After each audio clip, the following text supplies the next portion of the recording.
الحمد للہ وکفا وسلام علی عبادہ الذین اصطفیٰ اما بعد فاعوذ باللہ من الشیطان الرجیم بسم اللہ الرحمن الرحیم نون والقلم وما یسطرون سبحان ربک رب العزت عما یصفون وسلام علی المرسلین والحمد للہ رب العالمین اللہم صلی علی سیدنا محمد وعلی آل سیدنا محمد وبارک وسلم۔ اللہ رب العزت نے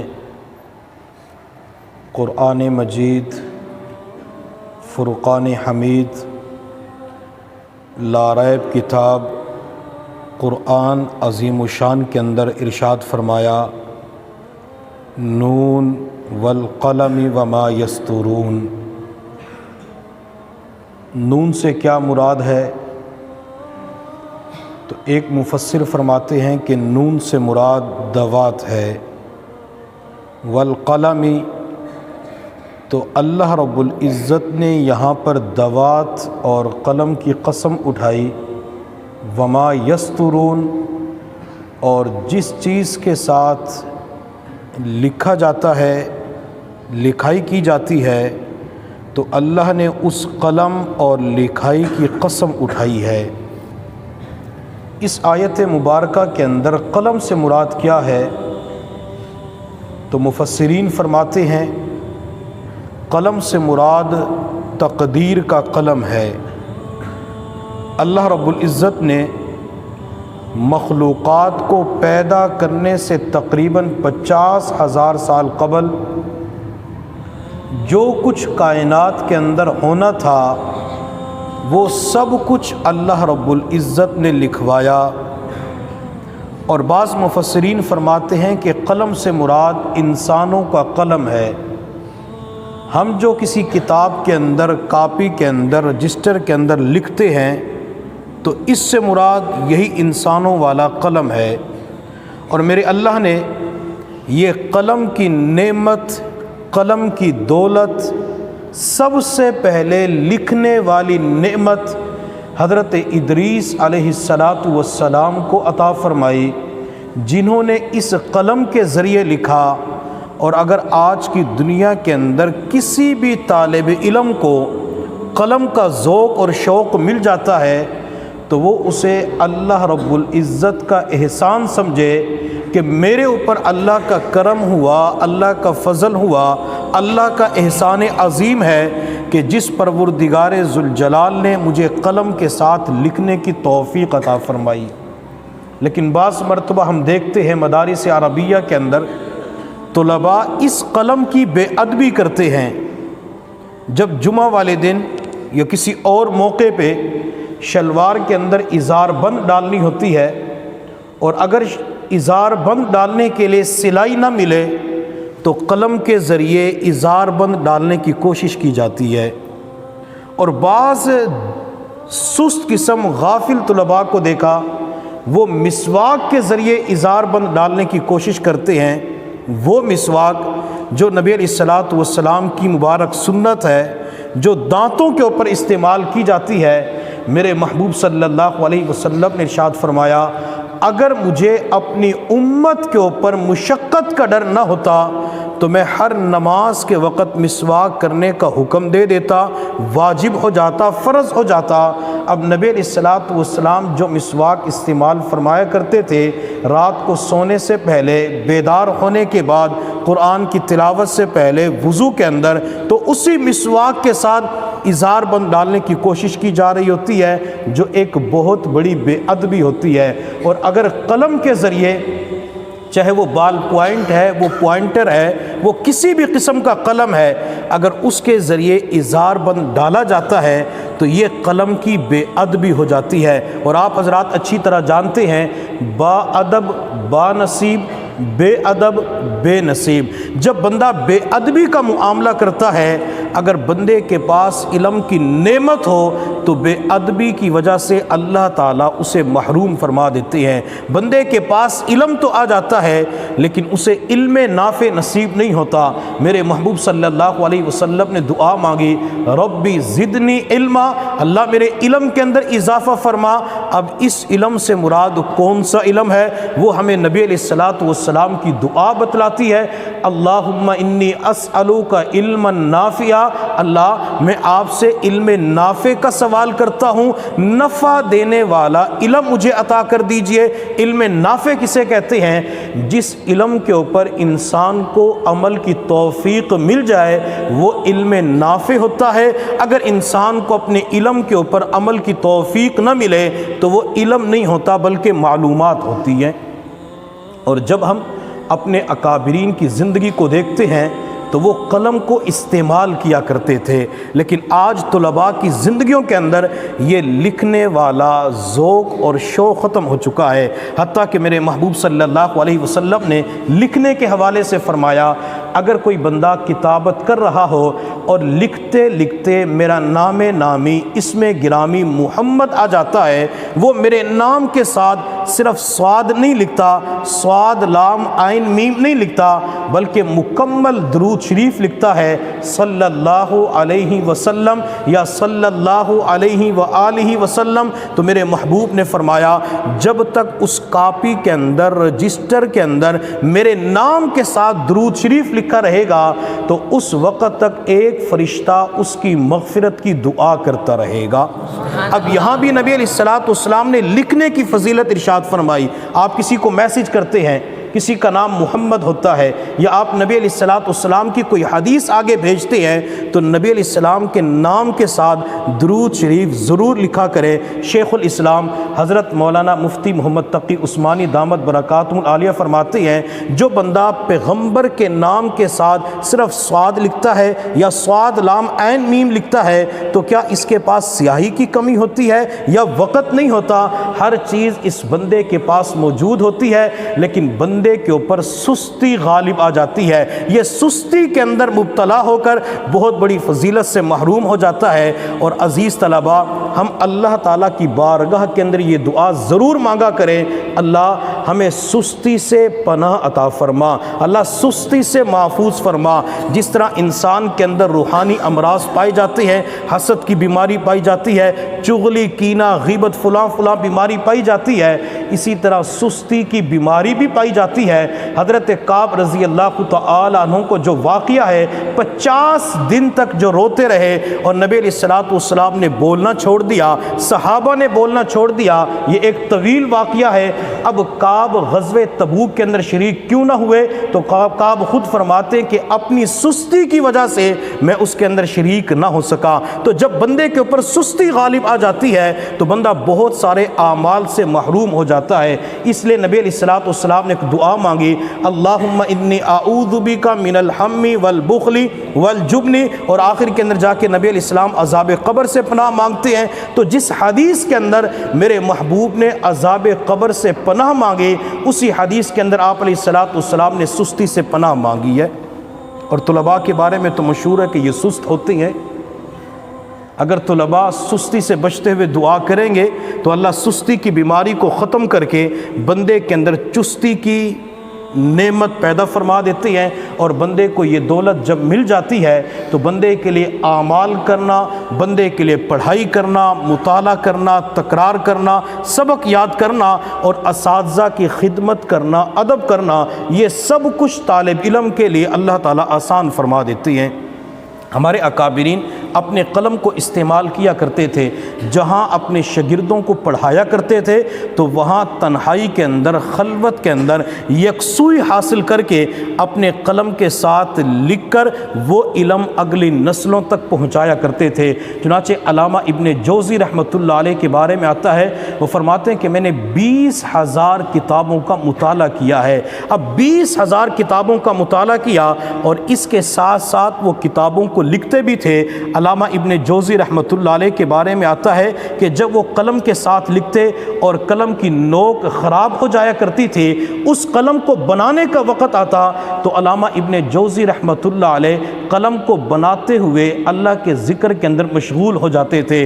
تو کسی نے کہا حضرت آپ قلم بنا رہے ہیں اور اس وقت بھی اللہ کا ذکر کرتے ہیں؟ علامہ ابن جوزی رحمۃ اللہ علیہ فرمایا کرتے تھے میں اپنا ایک لمحہ بھی اللہ کی یاد کے بغیر نہیں گزارنا چاہتا، میں یہ چاہتا ہوں کہ میرا یہ وقت اللہ کے ذکر کے اندر گزر جائے۔ اور علامہ ابن جوزی رحمۃ اللہ علیہ جو قلم کو بناتے تو اس کا چورا اکٹھا ہو جاتا۔ آپ نے وصیت فرمائی کہ جب میں دنیا سے چلا جاؤں تو قلم کے چورے کے ذریعے پانی گرم کر کے مجھے غسل دیا جائے۔ تو گوئے کہ قلم کو استعمال بھی کرتے تھے اور قلم کے فوائد کو بھی سامنے رکھتے تھے۔ صاحب مستدرک حاکم شہید رحمۃ اللہ علیہ کے بارے میں آتا ہے کہ وہ لکھتے رہتے تھے اور جب کوئی بندہ ان کے پاس ملنے کے لیے آتا تو حضرت فرماتے کہ میں اپنا کام کرتا رہوں گا، تم اپنا کام کرو، تم نے جو بات کرنی ہے وہ بات کرو، میں سنتا بھی رہوں گا اور لکھتا بھی رہوں گا۔ چنانچہ لوگوں کی بات بھی سنتے اور لکھتے بھی رہتے تھے۔ اسی طرح ایک محدث کے بارے میں آتا ہے رات کو سونے سے پہلے جب تک وہ 35 صفحات نہیں لکھتے تھے اس وقت تک وہ آرام نہیں کرتے تھے۔ اور علامہ ابن تیمیہ رحمۃ اللہ علیہ کے بارے میں آتا ہے کہ بادشاہ ان سے ناراض ہو گیا اور ناراض ہو کر انہیں کنویں کے اندر قید کروا دیا۔ تو علامہ ابن تیمیہ رحمۃ اللہ علیہ نے اپنے کسی شاگرد سے فرمایا کہ مجھے قلم لا کے دو، دوات لا کے دو، کاغذ لا کے دو۔ چنانچہ اس زمانے کے اندر جو قلم، دوات اور کاغذات تھے وہ لا کے آپ کو کنویں کے اندر پیش کر دیے تو آپ نے اس کے اوپر لکھنا شروع کر دیا، حتیٰ کہ کنویں کے اندر رہتے ہوئے ایک نئی تصنیف لکھ دی۔ جب وہ کتاب لوگوں کے سامنے آئی، حاسدین کو پتہ چلا تو کہنے لگے اچھا کنویں کے اندر رہ کر بھی دین کا کام کر رہے ہیں۔ تو آپ کے پاس قلم، دوات، مختلف چیزوں کی سپلائی کو روک دیا گیا تاکہ کوئی چیز ان تک نہ پہنچے۔ جب علامہ ابن تیمیہ رحمۃ اللہ علیہ کو پتہ چلا تو آپ نے کسی بندے سے بات کر کے چند کوئلے منگوائے اور کنویں کی دیوار کے اوپر چند نوٹس لکھنے شروع کر دیے، حتیٰ کہ علامہ ابن تیمیہ کا کنویں کے اندر انتقال ہو جاتا ہے۔ جب آپ کو وہاں سے نکالا گیا، کسی شاگرد نے کنویں کی دیوار کے اوپر جب ان چند نوٹس کو جمع کیا تو ان نوٹس کو جمع کرنے کے بعد بھی ایک کتاب نئی چھپ کے سامنے آ جاتی ہے۔ تو گوئے کہ اپنے اس وقت کے اندر بھی وہ قلم کا استعمال کیا کرتے تھے۔ تو ہمیں چاہیے جو طلباء درجہ کتب کے اندر بڑی کلاسوں کے اندر پہنچ چکے ہیں وہ قلم کا استعمال ضرور کیا کریں۔ بعض مرتبہ ذہن کے اندر نفس وسوسہ ڈالتا ہے کہ جی مکتبے کے اوپر، معاشرے کے اندر، دنیا کے اندر بہت ساری کتابیں آ چکی ہیں، ہماری کتاب کون پڑھے گا، ہماری کتاب کون خریدے گا؟ جب اللہ تعالیٰ قبولیت دینے پہ آتے ہیں نہیں پتہ اللہ کس کو قبول فرما لیتے ہیں۔ دنیا کے اندر حدیث کی کتنی کتابیں لکھی گئی لیکن اللہ نے بخاری شریف کو قبولیت عطا فرما دی۔ اسی طرح قرات کے حوالے سے کتاب شاطبیہ کو دیکھ لیں، اللہ نے کیسے اسے قبولیت عطا فرما دی۔ فضائل اعمال کو دیکھیں، ایک اردو کی کتاب ہے، مختصر عام فہم احادیث لکھی ہوئی ہے لیکن اللہ نے اسے قبولیت عطا فرما دی۔ اگر اللہ ان کتابوں کو قبول کر سکتے ہیں تو اللہ بندے کی نیت اور اخلاص کو دیکھتے ہوئے اس کتاب کو قبول کر کے پوری دنیا کے اندر پہنچا دیتے ہیں۔ حضرت مولانا اسلم شیخ پوری رحمۃ اللہ علیہ نے جب مسواک کا کام شروع کیا، مدرسے کے اندر پڑھاتے بھی تھے، کالم نگاری کا سلسلہ بھی جاری کیا ہوا تھا اور ساتھ اپنا کاروبار بھی کرتے تھے۔ حضرت فرماتے کہ جب میں حج کے سفر پہ مکہ مکرمہ کے اندر پہنچا تو وہ مسواک مجھے مکہ مکرمہ کے اندر بھی نظر آئی۔ اب کون جانتا تھا جو اپنی دونوں ٹانگوں سے معذور ہے، قلم نگاری کا سلسلہ بھی ہے، پڑھنے پڑھانے کا سلسلہ بھی ہے، مطالعہ بھی ہے، درس قرآن کی مشغولیت بھی ہے، اس کے باوجود جو کاروبار کرتی ہے اللہ ان کے کاروبار کا پھیلاؤ زیادہ کر دیتی ہے۔ اگر کاروبار کو اللہ قبول کر لیتے ہیں اسی طرح اللہ تعالیٰ بندے کے علم کو بھی قبولیت عطا فرما دیتی ہے۔ حضرت حسن بصری رحمۃ اللہ علیہ فرمایا کرتے تھے مداد العلماء افضل من دم الشہداء، علماء کے قلم کی سیاہی یہ شہداء کے خون سے افضل ہے۔ بڑی عجیب بات کہی ہے، علماء کی سیاہی شہداء کے خون سے افضل ہے۔ اب حضرت حسن بصری رحمۃ اللہ علیہ نے یہ جملہ کیوں فرمایا؟ تو اس کی وجہ یہ ہے، محدثین فرماتے ہیں کہ جب کوئی بندہ شہید ہوتا ہے تو اپنے خون سے زمین کو زینت بخشتا ہے، اور جب کوئی عالم اپنے علم کو پھیلاتا ہے تو وہ معاشرے کے اندر لوگوں کو زینت بخشتا ہے۔ اگر یہ عالم اپنے علم کو نہ پھیلائے، نہ اپنی زبان کے ذرائع سے، نہ اپنے قلم کے ذرائع سے، تو لوگ تو جانوروں سے بدتر زندگی گزارنے پہ مجبور ہو جائیں۔ میرے اللہ نے قرآن میں فرمایا اولئک کالانعام بل هو اضل، یہ لوگ تو جانور ہیں بلکہ جانوروں سے بھی بدتر ہیں۔ تو جب انسان کے پاس علم نہیں ہوتا، وہ جہالت کی زندگی گزار رہا ہوتا ہے، تو میرے اللہ نے کلام پاک کے اندر فرمایا کہ وہ لوگ جانوروں سے بدتر ہو جاتے ہیں۔ تو جب علماء لوگوں کو دین سکھاتے ہیں تو وہی لوگ دین کے اوپر عمل کرنے والے آگے بڑھتے چلے جاتے ہیں، حتیٰ کہ اللہ تعالیٰ انہیں عزت عطا فرما دیتے ہیں۔ اور سیاہی کو خون کے اوپر فضیلت کی محدثین نے دوسری وجہ یہ بیان فرمائی کہ جب کوئی بندہ کسی کو شہید کرتا ہے تو شہید ہونے والا خود تو جنت میں چلا جاتا ہے اور مارنے والا جہنم کے اندر چلا جاتا ہے، لیکن جب کوئی عالم کسی کو حدیث پڑھاتا ہے یا قلم کے ذریعے حدیث کو آگے منتقل کرتا ہے، لوگ اس کو پڑھ کے اپنی زندگی کے اندر عمل کرنا شروع کر دیتے ہیں، تو یہ انسان خود بھی علم کے اوپر عمل کر کے جنت کے اندر چلا جاتا ہے اور استاد بھی جنت کے اندر چلا جاتا ہے۔ اور میرے محبوب صلی اللہ علیہ وسلم نے فرمایا قیامت کا دن ہوگا تو اللہ رب العزت کی جانب سے جو فرشتے پل صراط کے اوپر کھڑے ہوں گے تو ایک عالم اور عابد کو روک لیں گے۔ فرشتے عابد سے کہیں گے جنت کی طرف چلے جاؤ، تم نے دنیا کے اندر جو عبادات کی ان عبادات کی وجہ سے جنت کے اندر مزے کرو، اور عالم سے کہا جائے گا قف ہاہنا فشفع لمن احببتا، آپ یہاں پہ کھڑے ہو جائیں، آپ کے سامنے جتنے لوگ کھڑے ہوئے ہیں جن کے ساتھ آپ دنیا کے اندر محبت کرتے تھے، آپ ان کے لیے شفاعت کریں، آپ کی شفاعت کی وجہ سے ان کے لیے جنت کا فیصلہ کر دیا جائے گا۔ اور یہ جو قلم کی نعمت ہے، میرے اللہ نے قرآن عظیم الشان کی جو سب سے بڑی آیت تیسرے پارے کے اندر موجود ہے، تو وہاں بھی اللہ نے اس کا تذکرہ فرمایا یا ایھا الذین آمنوا اذا تداینتم بدین الی اجل مسمى فاکتبوہ، کہ جب تم کوئی معاملہ ایک معین میعاد کے لیے کرتے ہو تو اسے لکھ لیا کرو۔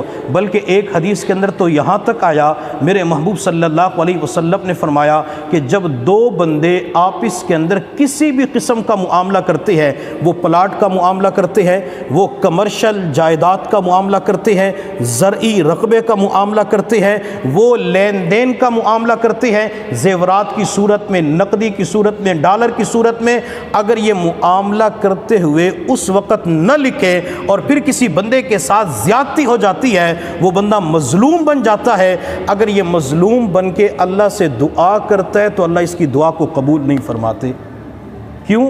کہ جب نبی نے حکم دیا ہے کہ ہر معاملے کو لکھ لیا جائے تو تم نے اس معاملے کو کیوں نہیں لکھا؟ اگر تمہارے اوپر زیادتی ہو رہی ہے، مظلوم بن چکے ہو، تم نے چونکہ شریعت کے مطابق معاملہ نہیں کیا، سنت کے مطابق معاملہ نہیں کیا، تو لہٰذا تمہاری دعائیں بھی اللہ کی بارگاہ میں قبول نہیں ہو سکتی۔ یہ جو قلم ہے جس کا میں تذکرہ کر رہا ہوں، اس قلم کی چند خصوصیات ہیں، قلم کی چند صفات ہیں۔ اگر ان صفات کو آج کا طالب علم اپنانا شروع کر دے تو جس طرح اللہ نے قلم کو قبول کیا، اللہ نے قلم کی قسم اٹھائی، اسی طرح اللہ علم کی ترویج و اشاعت کے لیے آج کی دنیا کے اندر اس طالب علم کو بھی قبول فرما سکتے ہیں۔ قلم کی سب سے پہلی خصوصیت، قلم کی سب سے پہلی صفت یہ ہے کہ قلم خراش تراش کو قبول کرتا ہے۔ آج کل تو دوسرے قلم آ چکے ہیں، اگر چند سال پیچھے چلے جائیں، جن قلم کے ذریعے دوات کے اندر سیاہی لگا کر تختیوں کے اوپر لکھا کرتے تھے تو اس قلم کی نوک کو بنایا جاتا تھا، قلم کو خراش تراش کیا جاتا تھا، وہ قلم ہر قسم کی خراش تراش کو قبول کرتا ہے۔ اگر آج کی دنیا کے اندر مدرسے کی چار دیواری کے اندر رہتے ہوئے طالب علم استاد کی ڈانٹ ڈپٹ کو قبول کر لیتا ہے تو اللہ تعالیٰ اس طالب علم کو بھی قبول فرما لیں گے۔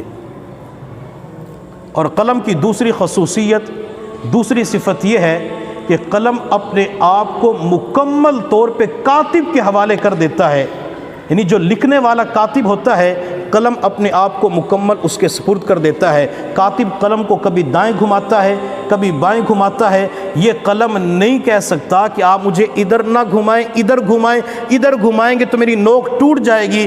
قلم اپنے کاتب کو بول نہیں سکتا۔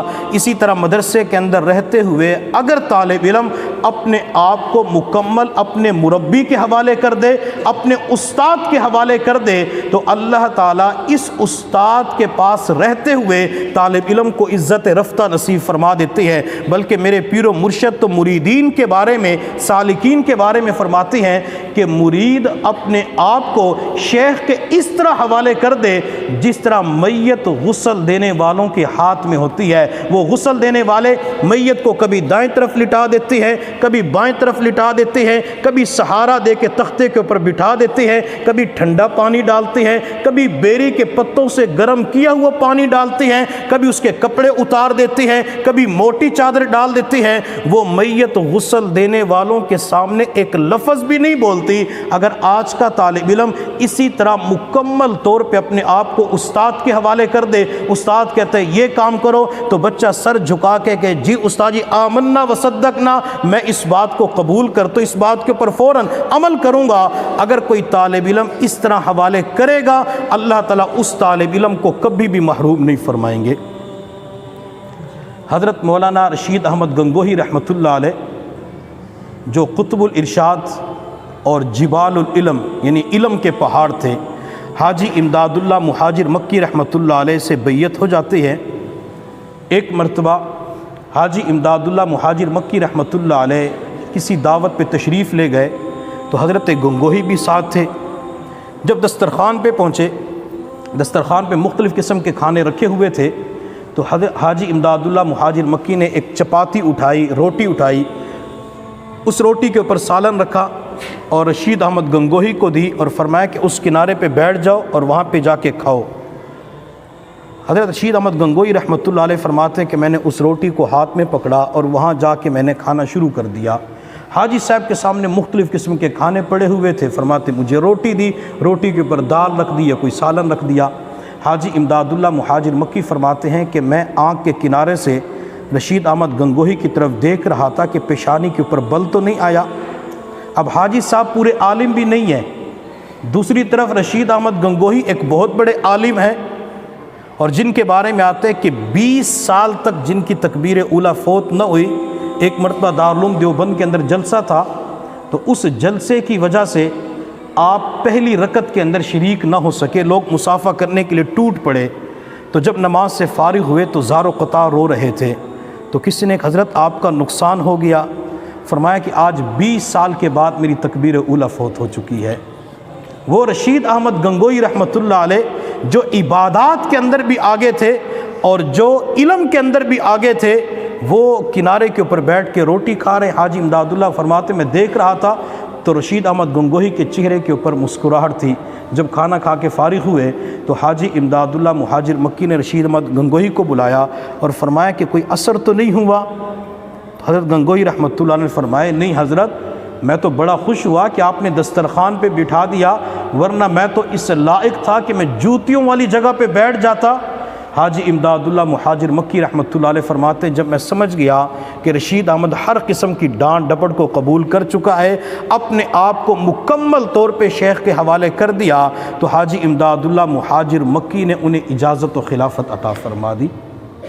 جب بندہ کسی کے سامنے سر جھکا کے رہتا ہے تو اس وقت جا کے بندے کا کام بنتا ہے اور بندے کو اللہ بہت ساری نعمتیں عطا فرما دیتی ہیں۔ بعض مرتبہ طلباء جب جمعرات کو فارغ ہوتے ہیں تو کسی استاد کو درمیان کے اندر لے کے بیٹھ جاتے ہیں، کبھی کسی استاد کی بات، کبھی کسی استاد کے بارے میں بدگمانی کے اندر مبتلا ہو گئے، کبھی کسی استاد کی غیبت کرنا شروع کر دی۔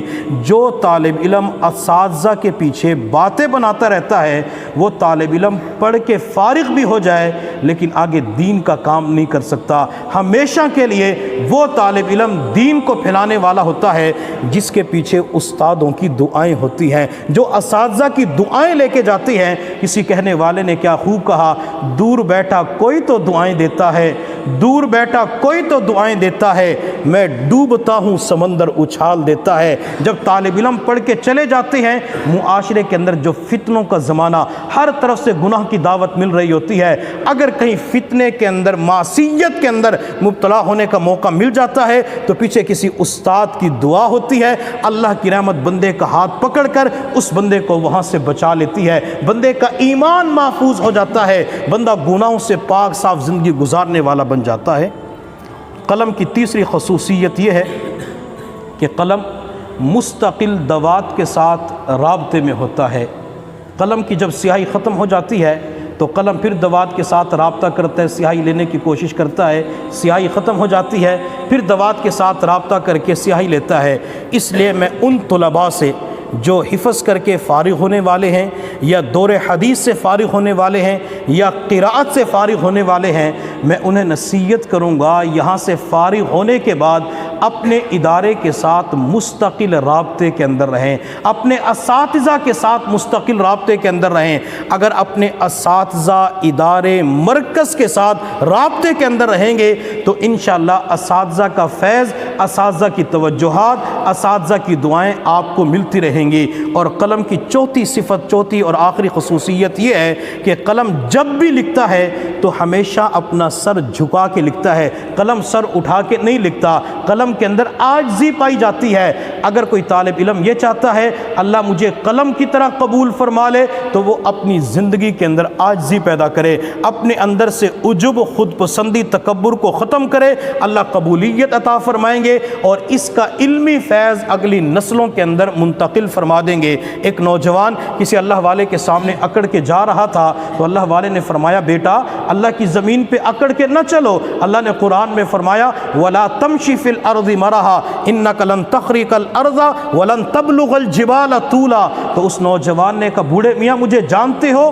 میں کون ہوں؟ اللہ والے نے فرمایا بیٹا میں تجھے جانتا ہوں۔ تو نوجوان نے اپنے بڑوں کے نام لینے شروع کر دیے، میں فلاں کا بیٹا، وہ فلاں کا بیٹا، وہ فلاں کا بیٹا، ساتھ اپنے آباء و اجداد کے نام بتلا دیے۔ تو اللہ والے نے فرمایا بیٹا میں تیرے بڑوں کو تو نہیں جانتا، البتہ تیری حقیقت کو جانتا ہوں۔ تو نوجوان کہنے لگا بوڑھے میاں میں کون ہوں؟ اللہ والے نے فرمایا بیٹا تیری ابتدا ایک ناپاک پانی کا قطرہ، تو جس قطرے کے ساتھ پیدا ہوا اگر وہ کپڑوں پہ لگ جائے تو کپڑے ناپاک ہو جاتے ہیں، جسم پہ لگ جائے جسم ناپاک ہو جاتا ہے، اور تیری انتہا مردار بدبودار ہے۔ جب تو مر جائے گا تجھے قبر کے کیڑے کھا جائیں گے، قبر کی مٹی کھا جائے گی، اگر تیرے گھر والے قبر کے اندر دفن نہ کریں تجھے ویسے ہی ڈال دیں، چند دنوں کے بعد بدبو آنا شروع ہو جائے گی، گندی سمیل آنا شروع ہو جائے گی، کوئی تیرے پاس بیٹھنا پسند بھی نہیں کرے گا، بیوی تجھ سے نفرت کرے گی، بچے تجھ سے نفرت کریں گے، اور اس وقت تیری حالت یہ ہے کہ تو میرے سامنے اپنے پیٹ کے اندر گندگی اٹھائے پھرتا ہے۔ یہ تو اللہ کی ستاری کا معاملہ ہے، جس اللہ نے اس پیٹ کے گند کو چھپا کے رکھا ہوا ہے، اگر وہ اللہ اس ستاری کی چادر کو ہٹا دے، ان پردوں کو ختم کر دے اور یہ گند دنیا والوں کے سامنے ظاہر ہو جائے تو شاید کوئی بندہ تجھے سلام بھی نہ کرے۔ تو کون ہوتے اللہ کی زمین پہ اکڑ کے چلنے والا؟ تو کون ہوتے تکبر کے بول بولنے والا؟ اور ایک تکبر کا جملہ شیطان نے بولا، وہی جملہ ہمارے اندر بھی پایا جاتا ہے، ناراض نہ ہونا۔ شیطان نے اللہ کے سامنے کہا تھا انا خیر منہ، کہ میں اس سے بہتر ہوں۔ ایک اللہ والے کو پتہ چلا کہ شیطان میں کی وجہ سے راندے درگاہ بنا، تو اللہ والے نے ارادہ کر لیا کہ آج کے بعد میں کا جملہ استعمال نہیں کروں گا، میں کا لفظ نہیں نکالوں گا۔ تو کسی نوجوان کو جو دنیاوی علوم سے وابستہ تھا تو اس نے کہا یہ کون سا مشکل کام ہے، اپنی عقل کے اوپر اسے بڑا ناز تھا۔ اور یہاں پہ عزیز طلباء ایک بات اور سمجھ لیں، بعض مرتبہ ہماری زندگی کے اندر عقل اور وحی کا ٹکراؤ آتا ہے۔ یہ ایک مستقل موضوع ہے کہ عقل اور وحی کے ٹکراؤ کی صورتیں کیا ہیں، مثالیں کیا ہیں۔ بعض مرتبہ ہماری عقل کہتی ہے کہ یہ کام کرو، اور قرآن وحی کہتا ہے کہ یہ کام نہ کرو۔ مثال کے طور پہ بازار سے گزر رہے تو سامنے ایک لڑکی آ جاتی ہے، اب عقل یہ کہتی ہے کہ ایک مرتبہ نئے نقشے کو دیکھ لو، ایک مرتبہ خوبصورتی کو دیکھ لو، ایک مرتبہ اللہ کی قدرت کو دیکھ لو، ایک مرتبہ سمارٹ جسم کو دیکھ لو، ایک مرتبہ حسین و جمیل کو دیکھ لو، اللہ کی قدرت نظر آ جائے کہ یہ عقل کہتی ہے۔ اور قرآن کیا کہتا ہے؟ قُل لِّلْمُؤْمِنِينَ يَغُضُّوا مِنْ أَبْصَارِهِمْ، عقل کہتے یوں کرو، وہی کہتی ہے یوں کرو۔ اب کس کی مانے؟ تو جب عقل اور وحی کا ٹکراؤ آ جائے تو ہمیشہ کے لیے وحی کو مقدم رکھا کریں۔ جس دن آپ نے وحی کو، قرآن کو، اللہ کی تعلیمات کو مقدم رکھنا شروع کر دیا تو اللہ تعالیٰ آپ کو قرآن کی طرح عزت عطا فرما دیں گے۔ اس لیے ہماری زندگی کے اندر بے شمار مواقع آتے ہیں جہاں عقل اور وحی کا ٹکراؤ ہو جاتا ہے، تو جب بھی اس قسم کی صورت آئے تو ہم نے عقل کی ماننی ہے یا وحی کی ماننی ہے؟ تو ہم نے ہمیشہ کے لیے وحی کی ماننی ہے، قرآن کی ماننی ہے، احادیث کی ماننی ہے۔ تو جب ان کی اتباع کریں گے تو انشاءاللہ فائدہ ہوگا۔ تو اللہ والے نے عزم کر لیا کہ آج کے بعد میں نہیں نکالوں گا۔ نوجوان نے کہا یہ کون سا مشکل کام ہے؟ وہ آیا، آ کے مصافحہ کیا، معانقہ کیا اور کہنے لگا حضرت ایک سوال کرنا ہے۔ جی پوچھئے۔ تو نوجوان نے کہا حضرت شیطان کو اللہ نے اپنے دربار سے کیوں نکالا؟ اب اس کا صاف جواب تو یہی تھا انا خیر منہ، کہ اللہ نے میں کی وجہ سے نکالا۔ لیکن اللہ والے دلوں کے جاسوس ہوتے ہیں، وہ فوراً سمجھ گئے اور خاموش ہو گئے۔ تھوڑی دیر کے بعد نماز کا وقت ہوا تو اس نوجوان سے فرمایا کہ نماز پڑھ لیتے ہیں، نماز کے بعد جواب دیتا ہوں۔ نماز پڑھنے کے لیے مسجد میں آئے، جب نماز پڑھ کے فارغ ہوئے اللہ والے کھڑے ہو گئے اور مجمع کی طرف دیکھ کے فرمایا تھوڑی دیر پہلے کسی نے سوال کیا تھا۔ نوجوان کھڑا ہوا اور عرض کیا حضرت میں نے سوال کیا تھا۔ تو اللہ والے نے فرمایا بیٹا اسی کی وجہ سے شیطان کو اللہ نے دربار سے نکالا تھا۔ آیا تھا اللہ والے کی زبان سے میں نکلوانے کے لیے، ان کی زبان سے تو میں نہ نکلوا سکا اور خود ہی مسجد کے اندر میں کر رہا تھا۔ اس لیے ہمارے مشائخ فرماتے ہیں کہ انسان اپنی گفتگو کے اندر یہ میں کا لفظ استعمال کرنے کی بجائے فقیر کا لفظ استعمال کر لیا کرے، عاجز کا لفظ استعمال کر لیا کرے، بندے ناچیز کا لفظ استعمال کر لیا کرے۔ اور یہ جو فقیر اور عاجز کا لفظ ہے یہ باقاعدہ قرآن اور احادیث سے ثابت ہے۔ میرے اللہ نے فرمایا یا ایھا الناس انتم الفقراء، لوگو تم سارے کے سارے فقیر ہو۔ اور موسیٰ علیہ السلام نے دعا مانگی رب انی لما انزلت الی من خیر فقیر، اور عاجز کا لفظ ہمیں احادیث کے اندر مل جاتا ہے۔ تو ان الفاظ کے استعمال کی وجہ سے بندے کے اندر عاجزی پیدا ہو جاتی ہے۔ تو شیطان نے اللہ کی بارگاہ کے اندر کہا انا خیر منہ، میں اس سے بہتر ہوں۔ اب یہ جملہ ہمیں دنیا داروں کے اندر بھی پایا جاتا ہے، یہ جملہ طلباء کے اندر بھی پایا جاتا ہے، یہ جملہ صوفیوں کے اندر بھی پایا جاتا ہے، یہ جملہ ہمیں نوجوانوں کے اندر بھی پایا جاتا ہے، بوڑھوں کے اندر بھی پایا جاتا ہے۔ جب بھی کوئی بات ہوتی ہے کہتے ہیں میں تجھ سے بہتر ہوں، تو مجھے جانتا ہے میں کون ہوں، وہ ہے کہ اسی جملے کو استعمال کر رہی ہوتی ہیں۔ اس لیے اپنے آپ کو اس جملے سے بچانا چاہیے۔ اگر اس جملے سے اپنے آپ کو بچا لیں گے تو انشاءاللہ اللہ تکبر کی بیماری کو ختم فرما دیں گے۔ تو قلم کی کتنی صفات ہو گئی؟ 4 صفات ہو گئی۔ نمبر 1، قلم خراش تراش کو قبول کرتے ہیں۔ طالب علم کو کیا چاہیے؟ استاد کی ڈانٹ ڈپٹ کو قبول کرے۔ قلم کی دوسری صفت یہ ہے کہ اپنے آپ کو کاتب کے حوالے کرتا ہے، اس لیے طالب علم اپنے آپ کو باورچی کے حوالے کر دے۔ قلم کی تیسری صفت یہ ہے کہ قلم مستقل دوات کے ساتھ رابطے میں ہوتا ہے، تو طالب علم یہاں سے فارغ ہونے کے بعد مستقل موبائل کے ساتھ رابطے میں رہے، استاد مرکز اور ادارے کے ساتھ رابطے کے اندر رہے۔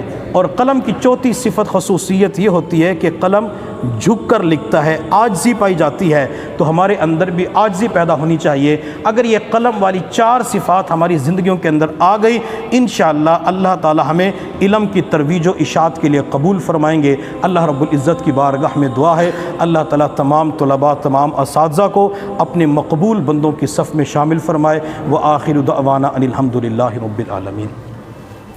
الحمدللہ رب العالمین والعاقبۃ للمتقین والصلاة والسلام علی سیدنا محمد وآلہ واصحابہ اجمعین۔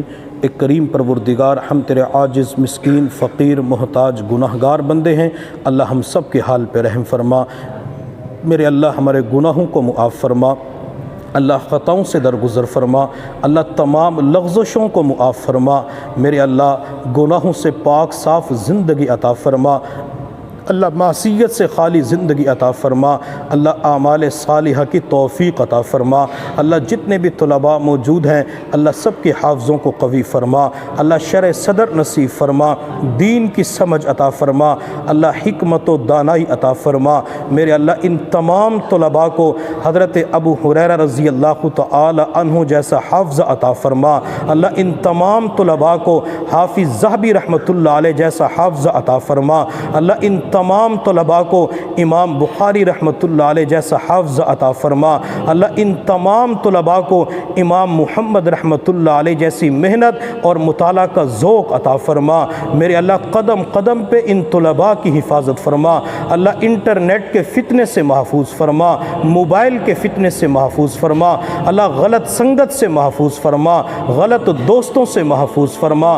میرے اللہ میرے کریم پروردگار اپنے علم کے اوپر عمل کرنے کی توفیق عطا فرما، اللہ جو اساتذہ پڑھا رہے ہیں اللہ ایک ایک حرف کے بدلے، ایک ایک زبر اور زیر کے بدلے، اللہ ایک ایک نقطے کے بدلے اجر جزیل عطا فرما، اللہ اساتذہ کی محنتوں کو شرف قبولیت عطا فرما، اللہ جو انتظام و انصرام سنبھالنے والے ہیں اللہ ان کے ساتھ اپنی مدد شامل حال فرما، وقت کے مطابق ٹھیک فیصلے کرنے کی توفیق عطا فرما۔ میرے اللہ کسی کو بھی محروم نہ فرما، اللہ یہاں سے کسی کو بھی خالی نہ لوٹا۔ ایک کریم پروردگار جن والدین نے ان طلباء کو پڑھنے کے لیے مدرسے کے اندر بھیجا ہے اللہ ان بوڑھے ماں باپ کو اجر عظیم عطا فرما۔ میرے اللہ معاشرے کے اندر دیکھا گیا بوڑھا باپ صبح سے لے کر شام تک محنت مزدوری کرتا ہے، خون پسینہ بہاتا ہے، بچے سے کہتے جا بیٹا دین کا علم حاصل کرو، میں تمہیں خرچہ بھی دوں گا، تمہیں چھوڑ کے بھی آؤں گا۔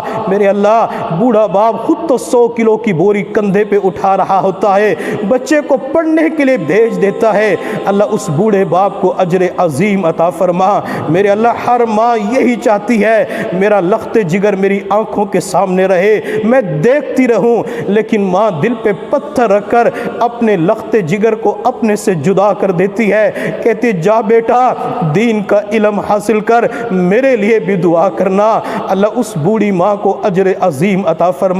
میرے اللہ جب طلباء گھروں سے مدرسے کی طرف آ رہے ہوتے ہیں اللہ ایک دن پہلے اللہ معصوم بہنیں اپنے بھائیوں کے کپڑے دھو رہی ہوتی ہے، اللہ وہ ٹھنڈے پانی کو بھی برداشت کرتی ہے، مشقتیں اٹھاتی ہے، کبھی کپڑوں کی استری کر رہی ہوتی ہے، کبھی بیگ کو تیار کرتی ہے، اللہ ان بہنوں کو بھی اجر عظیم عطا فرما۔ میرے اللہ جب طالب علم مدرسے آ رہا ہوتا ہے تو بھائی چھوڑنے کے لیے اللہ کبھی لاری اڈے آتا ہے، کبھی اسٹیشن پہ جاتا ہے، اللہ اس بھائی کو اجر عظیم عطا فرما۔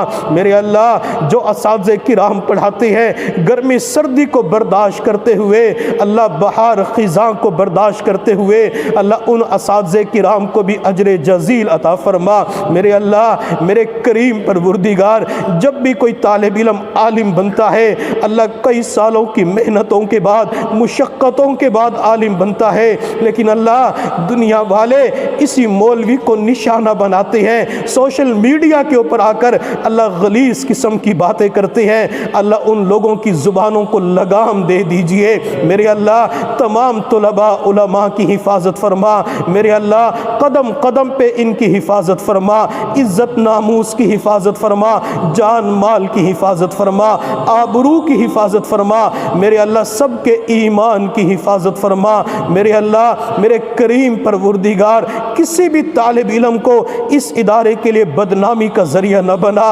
عزتوں کا ذریعہ بنا۔